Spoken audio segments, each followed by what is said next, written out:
2026 బడ్జెట్లో రక్షణ రంగానికి ఎలాంటి కేటాయింపులుంటాయి? రక్షణ రంగం బలోపేతానికి కేంద్రం ఎలాంటి చర్యలు తీసుకోబోతోంది? ఆపరేషన్ సింధూర్ తర్వాత దేశ రక్షణ రంగంలో చాలా మార్పులే చోటు చేసుకుంటున్నాయి. కొత్త ఆయుధాల కొనుగోళ్లు, ఆత్మనిర్భర్ భారత్లో భాగంగా స్వదేశీ ఆయుధాల తయారీ యూనిట్ల పెంపు, దేశ భద్రత, రక్షణకు కేంద్రం అత్యధిక ప్రాధాన్యతనిస్తూ వస్తోంది. 2026 బడ్జెట్ కేటాయింపుల్లోనూ ఈ ఎఫెక్ట్ స్పష్టంగా ఉండనున్నట్టు రక్షణ రంగ నిపుణులు అంచనా వేస్తున్నారు.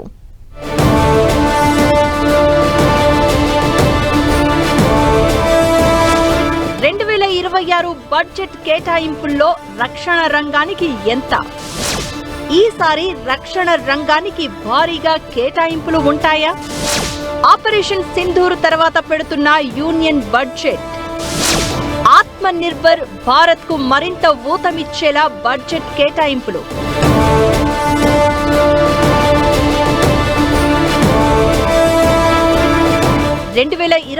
లో రక్షణ రంగానికి సుమారుగా 6,81,000 కోట్ల రూపాయలు బడ్జెట్ లో కేటాయించారు.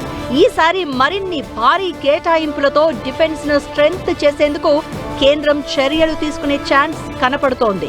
2026 ఏడాదికి 7.5 లక్షల కోట్ల నుంచి 8 లక్షల కోట్ల రూపాయల వరకు రక్షణ రంగ బడ్జెట్ పెరగనున్నట్లు ఆర్థిక రంగ నిపుణులు అంచనా వేస్తున్నారు.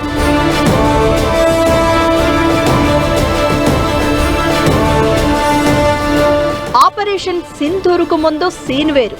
ఇప్పుడు కొత్త ఆయుధాలు, విమానాలు, యుద్ధ నౌకల కొనుగోలు ఆవశ్యకత పెరిగింది. ఇందుకోసం క్యాపిటల్ ఎక్స్పెండిచర్ ఫండ్ కాపెక్స్ ను మొత్తం రక్షణ బడ్జెట్ లో 30% పెంచాలని పారిశ్రామిక వర్గాలు కోరుతున్నాయి.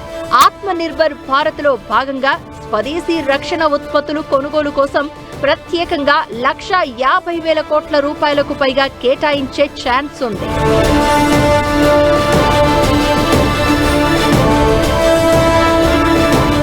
వివిధ దళాల్లోనూ విప్లవాత్మక మార్పులు చోటు చేసుకోవచ్చని అంటున్నారు. ప్రస్తుతం విడివిడిగా ఉన్న 17 కమాండ్లను కలిపి 3 ప్రధాన థియేటర్ కమాండులుగా మార్చే ప్రక్రియ ఈ ఏడాది మే నాటికి పూర్తి కావాలని లక్ష్యంగా పెట్టుకున్నారు. డ్రోన్ శక్తి మిషన్ టెక్నాలజీలో భారత్ ను గ్లోబల్ హబ్ గా మార్చడానికి సుమారు 10,000 కోట్ల రూపాయల ప్రత్యేక ప్రోత్సాహక పథకాన్ని ఈ బడ్జెట్ లో ప్రకటించొచ్చని ఆశిస్తున్నారు. 97 అదనపు తేజస్ మార్క్ 1A యుద్ధ విమానాల తయారీకి, 31 MQ-9B స్కై గార్డియన్ డ్రోన్ల కొనుగోలు ప్రక్రియ వేగవంతం. నౌకాదళం కోసం ప్రాజెక్ట్ 75I కింద అత్యాధునిక జలాంతర్గాముల తయారీ, సైబర్ వార్ఫేర్, అంతరిక్ష భద్రత కోసం ఇప్పటికే ఉన్న విభాగాలను మరింత బలోపేతం చేస్తూ బడ్జెట్లో ప్రత్యేక నిధులు కేటాయించవచ్చు.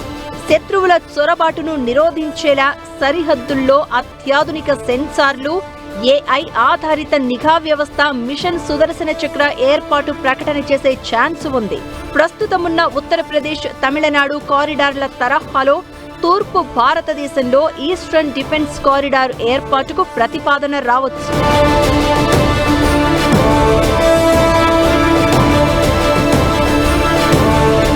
2026 బడ్జెట్ ప్రధానంగా సైనికుల మ్యాన్ పవర్ కంటే AI, డ్రోన్లు, నెట్వర్క్ వార్ఫేర్ కు సంబంధించిన టెక్నాలజీ పవర్ పై ఎక్కువ దృష్టి కేంద్రీకరించే అవకాశం కనపడుతోంది. ఈ మధ్య మదర్ ఆఫ్ ఆల్ డీల్స్ పేరుతో యూరోపియన్ యూనియన్ తో సెక్యూరిటీ అండ్ డిఫెన్స్ పార్ట్నర్షిప్ ఒప్పందం జరిగింది. ఇది టెక్నాలజీ షేరింగ్, జాయింట్ ప్రాజెక్టులకు మార్గం సుగమం చేస్తోంది. ఈ బడ్జెట్ ప్రకటన తర్వాత మరిన్ని స్వదేశీ మిజైల్స్, డ్రోన్స్, UAVలకు ఒప్పందాలు రావచ్చు. బడ్జెట్ లో AI, స్పేస్, రోబోటిక్స్ వంటి అడ్వాన్స్డ్ టెక్ సెక్టార్లకు క్యాంపెక్స్ పెంచడం ద్వారా కొత్త డిపార్ట్మెంట్లు, యూనిట్లు ఏర్పడే ఛాన్స్ ఉంది. మొత్తంగా చూస్తే రక్షణ రంగానికి ఈ ఆశల బడ్జెట్ రెక్కలు తొడుగుతుందని మాత్రం అర్థమవుతోంది.